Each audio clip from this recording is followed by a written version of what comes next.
we're going to solve a compound inequality. After we solve it, we'll write the solution set in interval notation as well as graph the solution on a number line.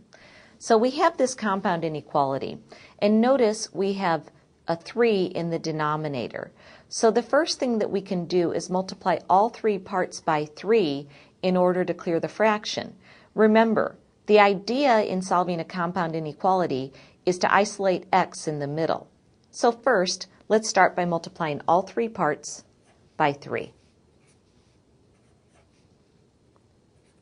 When we do that, we end up with -9 is less than or equal to, notice the 3's divide out, and we have 2x plus 5, which is less than 18.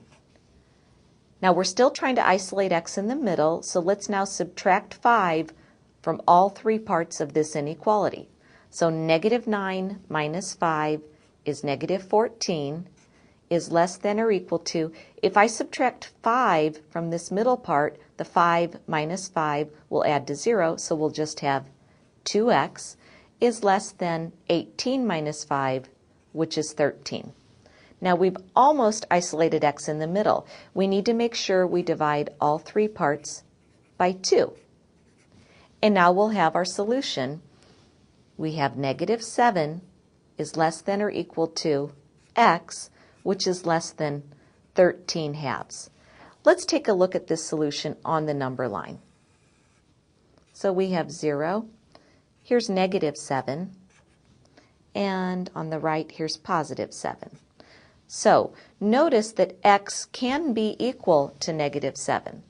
So we're going to put a bracket.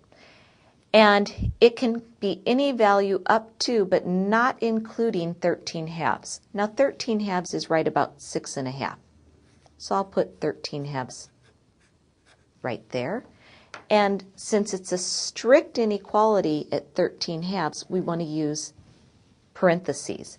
And x is isolated in between these values, so we shade in between these 2 values. Notice it's closed on one side and open on the other. So when we write our answer in interval notation, writing it from left to right as you see it on the number line, we'll write the first value that we see x can be, which is -7 on a closed interval, up to +13/2 open.